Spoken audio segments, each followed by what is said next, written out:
It is Sunday morning. It is February 2nd, Groundhog Day. Rise and shine, my friends. This is Coffee Talk. We get together 7 days a week, chat about what's going on in the world of weather. It is a little cloudy outside here in Central Florida. There's a live look outside on our Tower Cam network, and there you go.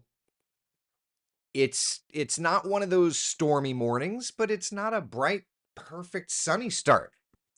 So that's that. Let's look elsewhere, see what's doing. So that's from our West 2 Studios tower cam. Let's move our focuses over to Port Canaveral. See what's doing over that direction. Yep, cruise ships are in there. The clouds over top. Not too bad. New Smyrna Beach just up the road.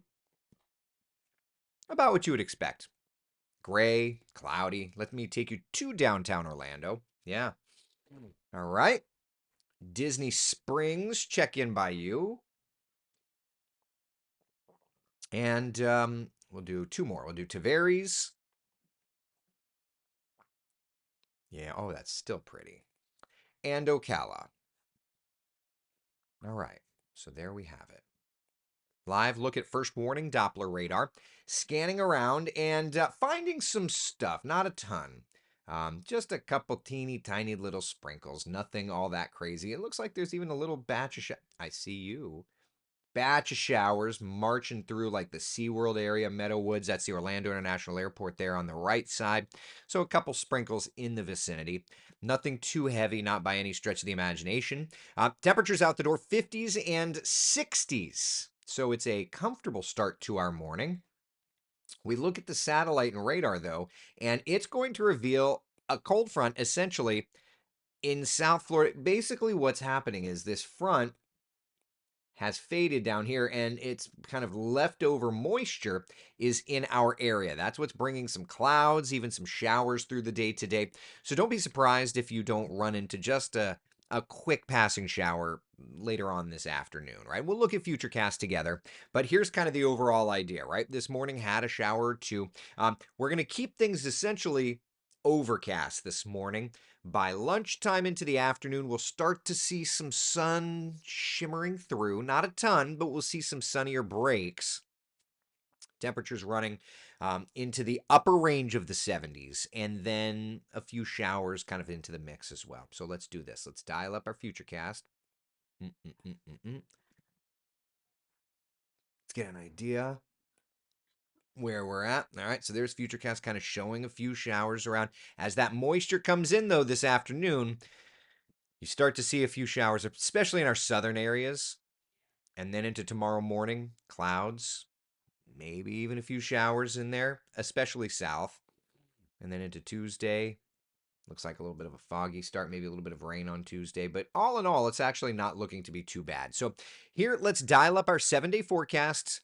And then we can, Debbie's asking about Punxsutawney Phil. We'll get to that in a second. 7-day forecast showing a really nice stretch of weather here, right? Today, 20% chance of rain. We'll have a sprinkle or two Monday, Tuesday. Otherwise, it's going to be dry, and we're going to watch our temperatures climbing. Now, that said, our temperatures climbing, both General Beauregard Lee and Punxsutawney Phil agreed. You ready? This is the prognostication from the prognosticator of prognosticators. Punxsutawney Phil saw his shadow. That means that there are 6 more weeks of winter. Now, that said, if we were to look at the Futurecast model from Punxsutawney, Pennsylvania, a lot of clouds there.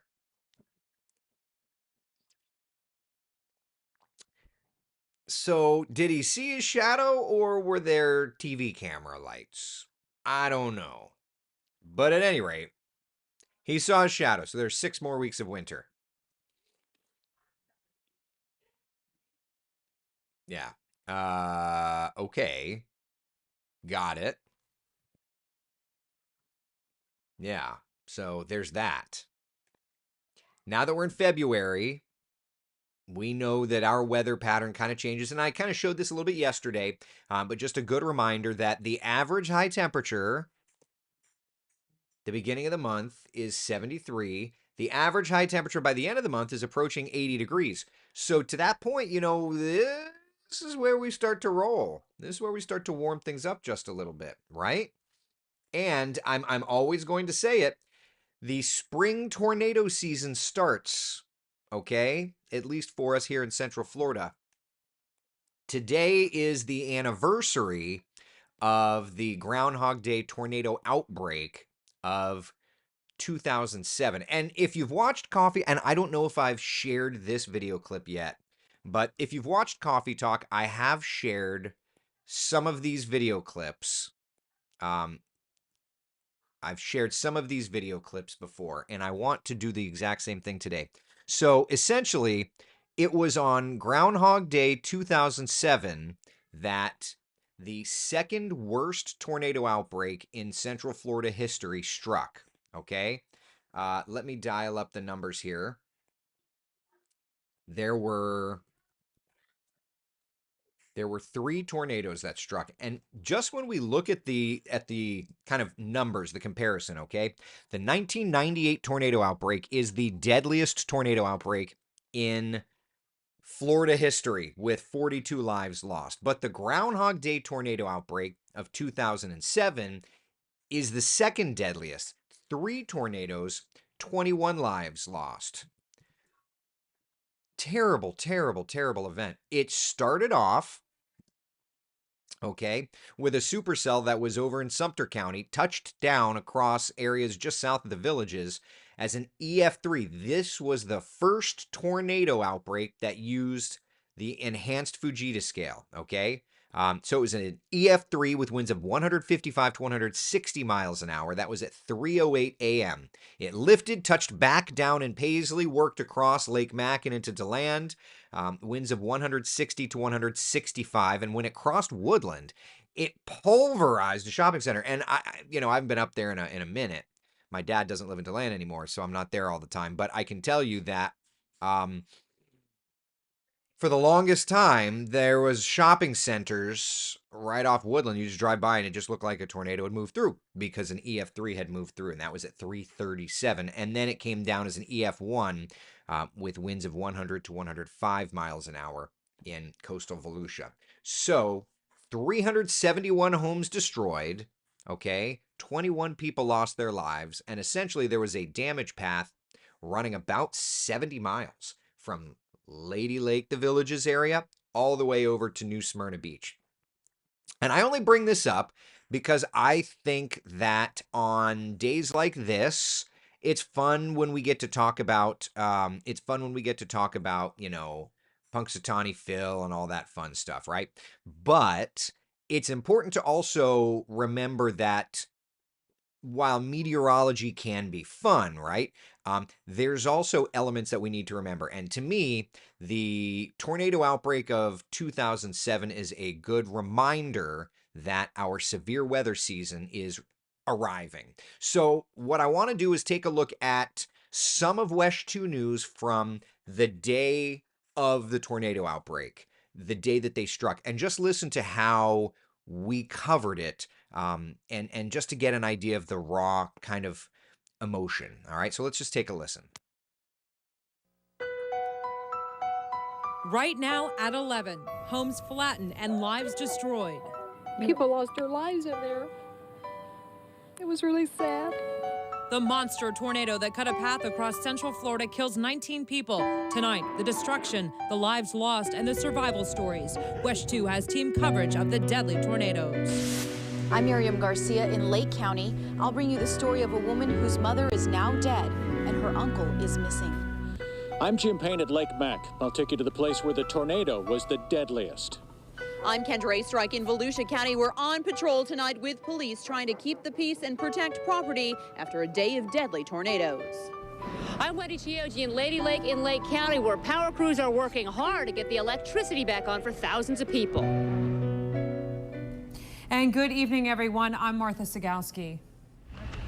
And I'm Jim Payne, tracking the tornado's deadliest path. You're about to see a scene of total annihilation. Jim, we're going to check back in with you in a moment, but first I want to get right over to meteorologist Tony Manolfi. And Tony, you have some late-breaking details regarding the tornadoes in Sumter County. Yeah, you're absolutely right. The National Weather Service in Tampa Bay had the opportunity today, Martha, to get out there and survey the damage just to the west of Jim Payne in Sumter County. They are now classifying this as an F3 tornado, and what that generally means, winds of 140 to 150 miles an hour, and that's why we've had significant damage. Let me go ahead and show you some of the aerials of the worst damage from our cameras. This is from Chopper 2, high above Lady Lake, over a mobile home park that now looks more like a lumber yard.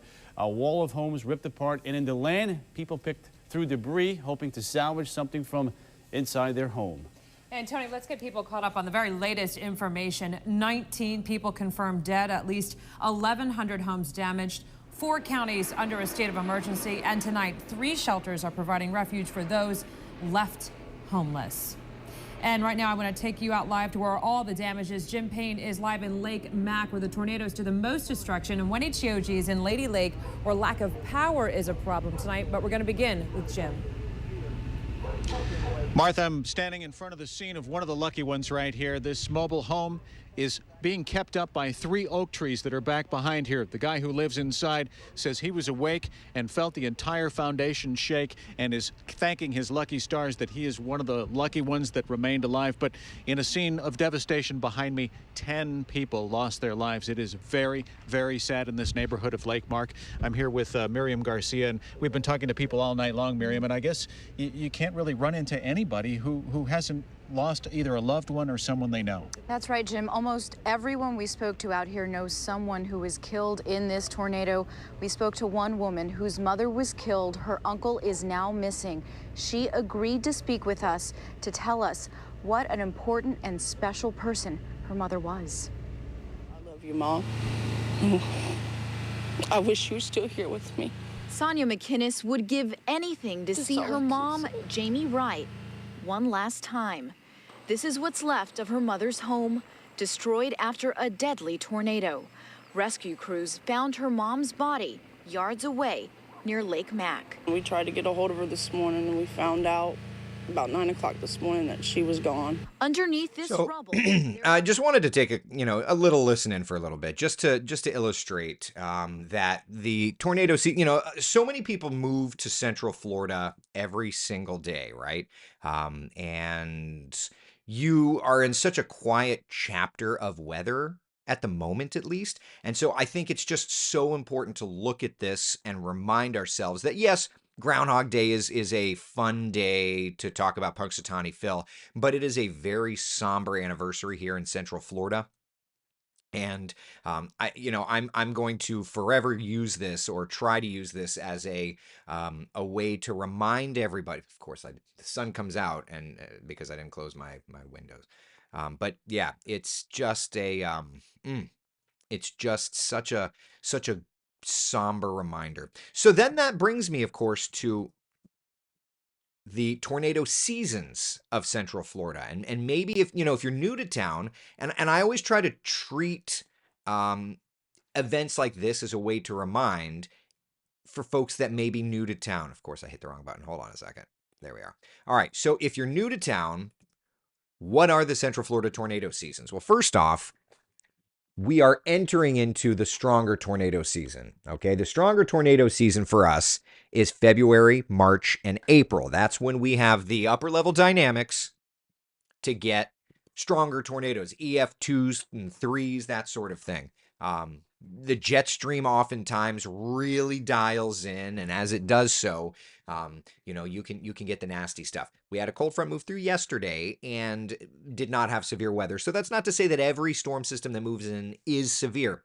But this is the time of year we absolutely have to watch for these things, okay? And I see people talking about, like, I will never live in a mobile home. Some people, that's all you can afford, or that's where you're at. So we just need to understand what it means to track these storms. And that's another thing.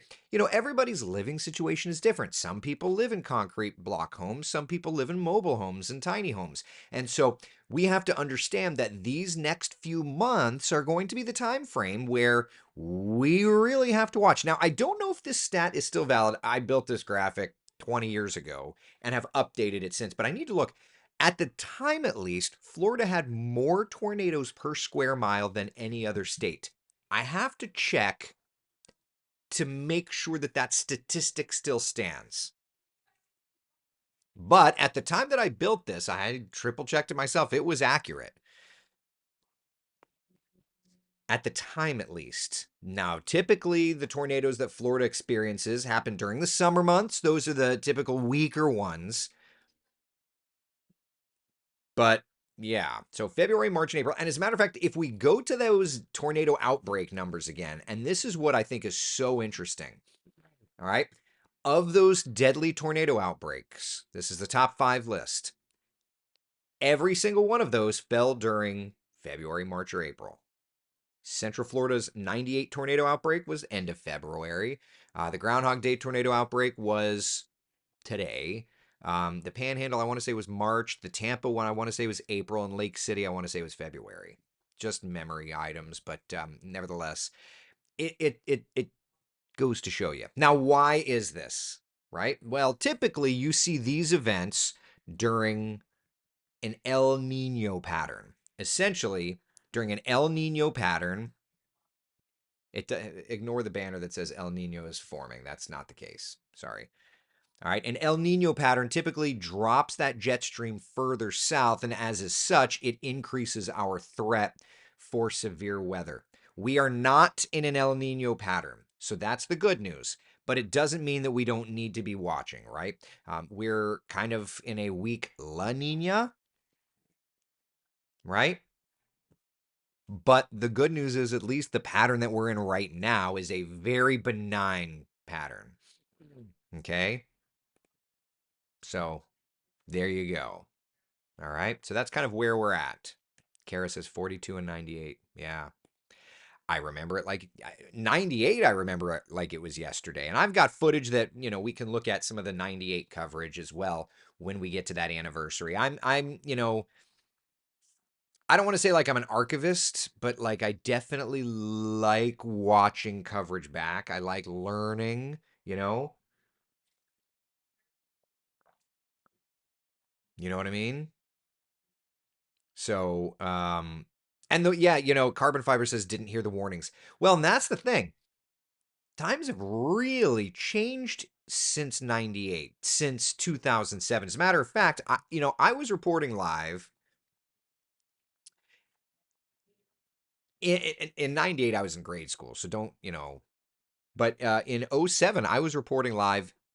And the one thing that everybody said is the people that got the warnings, aka that had NOAA weather radios, were the ones that were able to at least seek shelter, go to a concrete block home or get into the bathtub, that sort of thing, in those mobile homes. Today, we have the most amazing tool right in our pocket, right? And the bosses at WESH, you don't have to use the WESH app to get warnings. You can use a NOAA app or any others. Bosses, bear with me. The WESH app is fantastic. We've worked really hard to be able to get warnings into it, to even get our live radar into it, but use what you want. But the idea here is just use something, because at the end of the day, it could actually save your life. And so it's worth at least mentioning. Carbon Fiber says, I have a NOAA weather radio at my home. Just as important to me as a smoke alarm. And I don't disagree with that at all. Some people love the NOAA weather radios. Some people don't. I would say I no longer, we had Tony Cristaldi, who is a he's since retired, but he was a meteorologist for the National Weather Service in Melbourne, and his whole thing was, when we talked to him last, it was like there's not a ton of people that have weather radios anymore. It's not a thing. So those that have them, great. But for you and I, it could be your cell phone. I get text messages that wake me up, that sort of thing. You know, I think as long as you have a way to be warned, that's the biggest thing, right? And yeah, at the end of the day, that's kind of the thing. And it's kind of interesting. Just looking back, like here, I'll dial this up here. Give me a second to turn this around. All right, so this is coverage from the '07 tornado outbreak, and even back then, this was Chief Meteorologist Tony Malafia. Let's listen in. So good in the severe weather department. We haven't had a whole lot of severe weather, but State Highway 40 running east out of Ocala, we had a warning up around that area earlier. Rainfall rates in this. Yeah, so this was at the beginning. What's so interesting to me is if I'm just gonna skim through here this video clip, that's sports. At the very end of this newscast here, bear with me, I gotta try and find it. Take a listen to this. Yeah, let's go right to the radar right now. Marion County, again, a tornado warning now in effect until 12:15. Tornado is moving at 65 miles an hour. At least Wow. the rotation in this particular thunderstorm. We actually do not have any confirmation as of right now of a tornado on the ground. But Denellen by 11:35, Ocala Airport by 11:40, Silver Spring Shores, Lake Weir, Weirsdale, all by 11:50. Moss Bluff right around 11:55. They're going to be here throughout the evening through the early morning. So that was a tornado warning at what 11:30, and of course we know that just a mere 3 hours or so later. At the time, it was check your weather radio, right? Sign up for weather alerts at wesh.com. This is 18 years ago, and we had weather alerts on wesh.com, right? So that we've had this technology for a very look at Guy Rawlings. He's at our sister station now in Alabama. But look at that. That's our live radar. Same radar that we have on the roof today. We've put a significant investment in it. But yeah. So, we have fought really hard to make sure that you have access to that data, our live radar. It's the, there's an old SNL sketch that's like, it's got Sony guts, like we've got, it's the same guts today. We've just put all different motors and harnesses and everything in there, to update it. But you have access to that. You have access to weather advisories on the cell phone, whether it's on the Wesh app. I think NOAA has an app. The Red Cross has an app. Whatever it takes for you to get warned. I think that's the big thing. So on this Groundhog Day, yes, Punxsutawney Phil did his thing. Beauregard Lee did his thing, is in the Staten Island Stan did his thing, and that's all well and great. We know that basically everybody so far has said 6 more weeks of winter. Got it. But also, let's take a moment and remember that we are now entering into severe weather season. And it was, truth be told, it was that event that Chief Meteorologist Tony Malafia, I think, kind of set himself up to be chief. He had a really rough night, tracking and keeping people safe. And decades later, still does that. Yes, the Weather Service has it. You can get calls and texts from Code Red, Yukon says. However you can get warnings, just make sure to get warnings. And I'll just show you real fast while we're here. Let me open up the Wesh app. So here's your Wesh app, right? If you click on the weather section, here's your weather section, right? You can click the interactive radar. Now, I'm not going to show you how to get warnings, but if you click the interactive radar, it's going to default to a composite. That bottom right corner, the little hamburger thing, if you click that, and if you look closely, it's the middle, top middle is the radar. The one to the left of it is First Warning Live Radar. You click on that, and that is our pure, raw, unfiltered radar there. And it's funny because I've even had viewers that use that when I'm tweaking radar and adjusting and stuff, they're like, hey, something wrong with your radar? And I'm like, wow, that's hilarious. Yes, I'm playing with it right now. So anyway, Amazon's Alexa, Echo have weather warnings apps. Also, I use them all. Just make sure. Tanya Rogers says, you keep talking about tornadoes. Are you thinking it will get bad? I'm hoping it won't. The sole reason, Tanya, that's a great point. The sole reason I'm talking about tornadoes is because we have now entered into our spring tornado season. So this is more, think of this more, Tanya Rogers, great question. This is more just like preliminary discussion. Like, I feel it's my job to always keep everybody up to date with the weather. And the weather's quiet right now. But being that today is the anniversary of the second deadliest tornado outbreak in Florida history, happened in our area. The deadliest tornado outbreak in Florida history also happened in our area. I'm taking this as an opportunity to just remind everybody, here we are. Okay? All right. Jeannie Rowan, he's always prepared. I'm trying. Listen, I'm trying. And my goal, listen, we're not in an El Nino pattern. So typically the tornado seasons are not as vigorous. That's already been the case. Hopefully that continues. We can only do what we can do, you know? Do you know why Wesh is no longer stewing on Peacock? I know nothing about Peacock. So I don't know. Unfortunately, I'm not the guy to ask those questions. Yeah. Jeannie Rowan says it's good to have a plan for these things. Well, and to that point, this week coming up is Severe Weather Preparedness Week. Okay, so each one of our meteorologists at WESH will be working on stories to discuss severe weather preparedness. I think Tony's doing rip currents. I think Marquise is doing heat. Kellyanne flooding. Somebody's doing.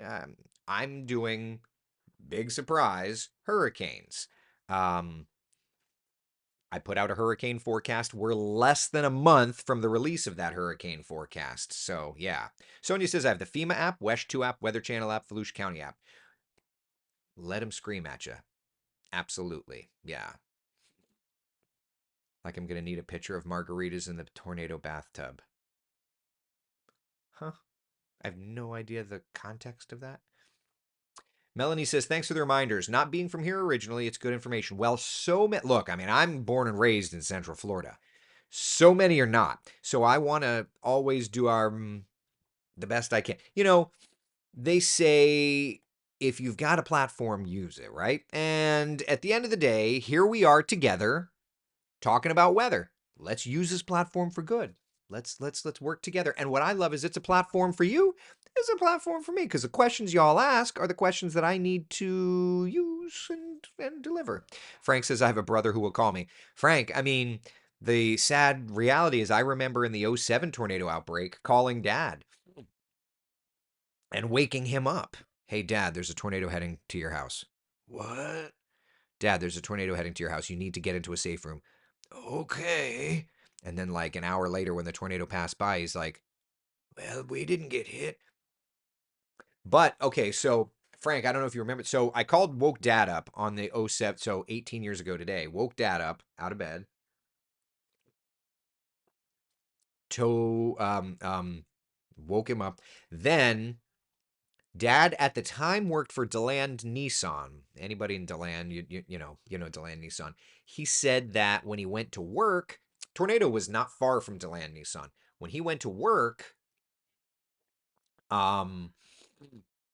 he basically saw this couple walk in, and he told me the story at the time, so I'm trying to remember 18 years ago. Basically, he saw this couple walk in, and they looked beat to snot. Tornado wrecked their house, wrecked their car. They need to buy a car. They literally walked, I guess, to DeLand Nissan to buy a car.